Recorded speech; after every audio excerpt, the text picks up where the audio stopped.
on TV, of course, is a panel representative of all sides of an argument. And this year, that means anti-Trump Republicans alongside pro-Trump guests. But today, we're going to do it a little bit differently. We're going to talk about Trump and his charges of media bias in a different way, with the insiders who support him, who say there's an awful disconnect between the media and Trump voters. So let's hear from them now. Let's put them up in the boxes here. Political columnist Kristen Tate, Amy Kramer, co-chair of Women Vote Trump 2016, Scottie Nell Hughes, a CNN political commentator and the political editor of RightAlerts.com, and CNN political commentator and talk show host John Phillips. Scottie, you made a lot of news this morning, this week. I want to start with you. I want to ask you about these charges of media bias.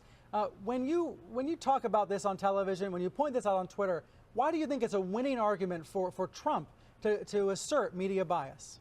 Well, first of all, media bias is nothing new. Even Newt Gingrich this week came out and said it's just a fact that probably 80% of those involved in the media probably lean left, and that's just something that we're going to have to address and move on with. But the reason why is because it shows not only what we're talking about, but more importantly, what we're not talking about. I think that's where a lot of this bias is coming from, where we spend so much time focusing on all of the issues of Mr. Trump, and yet maybe one or two of Hillary Clinton amongst the hour. And then you sit here and you go to these panels, and nothing, and this is not just here, it's across the board. It's also within news articles. When you look at headlines, where you see it's usually, 3, 4, 7 to 1, 7 against Trump and 1 for. Now, granted, all of those might represent various facets of people that might be against Mr. Trump, but 9 times out of 10, 1 or 2 people are the only ones that are necessarily a pro-Trump view, if you're lucky. Scottie, you're in Nashville. Amy, you're in Atlanta. Amy, do you think that there's a sort of media bubble problem, that so many journalists and producers and bosses are in New York and D.C., so they're not able to represent the views of the rest of the country? I do think that's a problem, Brian. And when you talk about establishment, a lot of people are referring to the media as being part of that establishment. You're not part of flyover country, great America out there in the heartland. And it's a totally different atmosphere. And what people are talking about is totally different than what's going on in New York and in Washington. And that's where the media is coming out of. And that's why so many people feel like that they turn on the news and they hear all this bias. They feel like that there's not a fair representation. And it's not just I have to go back to something Scottie said. It's not just the negative things that are being said about Trump, but it's the omission of certain things. You want to talk about, Give me an example. So you want to talk about Trump University, but there's no talk about the laureate schools where Clinton has received $16.5 million for being the honorary chancellor for 4 years, 4 to 5 years. There's no talk about that, and that's important. I mean, there's no talk about Hillary Clinton's dealings with Russia when she was Secretary of State and the money that flowed to the Clinton Foundation. All that's talked about is Trump's relationship with Putin. I mean, those are two things right there where. But aren't you aware of those facts about Clinton from the news media? I'm sorry, what was that, Brian? Aren't you aware of those facts about Clinton, those ideas based on news media coverage of them? Actually, I am not. I've done a lot of reading, and that's why I'm aware of them. But isn't it from media reports, what you're reading? I don't know that necessarily all of it's media reports, but I mean, some of it may be.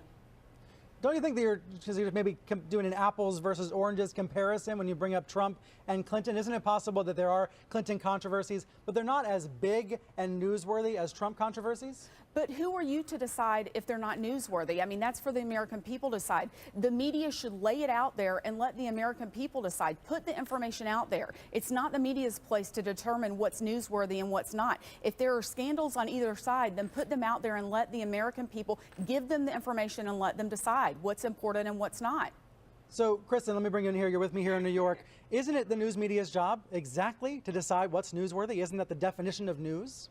Well, I mean, it is, but look, the media is obviously biased. We all know that. It's been worse in this election season than ever before. The DNC email leaks proved that. I mean, those emails showed top reporters at NBC taking marching orders directly from Debbie Wasserman Schultz. That's not what they were doing. Politico. They were emailing, they were communicating. We email with the RNC as well.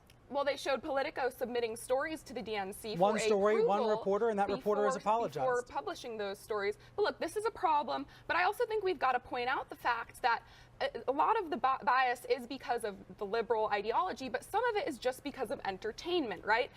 Trump's sins are mostly rhetorical, and it's very fun as readers to read, about Twitter duels and, Trump bashing someone's wife. It's more fun to read about that than it might be to read about things like email servers, which is kind of boring. So part of the bias is because of liberal ideology, but I think part of it's also just because the media has given people what they want, which is entertainment. Let me bring John into this conversation. John, you're out in LA. You've got a radio show. You hear from your listeners all the time. But let me play devil's advocate with you. When your listeners complain about media bias, isn't this a victimhood argument? They are the victims of a big, bad liberal media?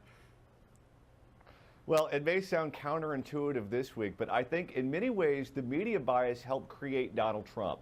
Let's go ahead and start out with the original sin, which was Megyn Kelly asking him a question about Rosie O'Donnell being a fat pig. She was very dismissive of him, where they start with that question with Trump and then they move on to, foreign policy with the serious candidates. The problem was that wasn't in an empty theater. That was in a theater filled with people, and Fox News provided the laugh track that allowed people to say, wait a minute, people know what's going on here. Then you move on to the Huffington Post that covered Trump in the entertainment section and put on some wild disclaimer saying that he's a racist and everything like that. And the Republican consultants bought into that narrative. So in the early stages of the primary, they didn't spend their time going after Trump, who ended up being the real threat. What did the Jeb people do? They spent tons of money going after Marco Rubio. So I think in many ways, this media bias created a pathway to victory for Donald Trump in the primary. Now, of course, things have changed as we've transitioned to the general, where they jump on him anytime he makes a joke that they don't like. The joke about the emails in Russia, it was clearly him just going for a laugh line. But then when Julian Assange You really goes think on it with was Bill clear Maher that and he says, was joking? The audience in the room didn't think he was joking. Do we just not have a sense of humor? Oh. Well, I mean, he said he was joking. Paul Manafort said he was joking. He said but later then, that The he mother was of the joking. baby He didn't say said he was at the joking. Bill time. Maher, I'd like to think I have a with sense Bill of humor, Maher, John. I didn't know Julie- he was joking.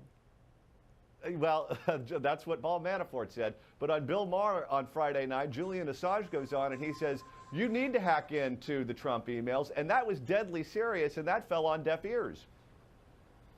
In that case, WikiLeaks came out a day later and said actually he was kidding about that. That was a confusing case. I didn't know what to make of that.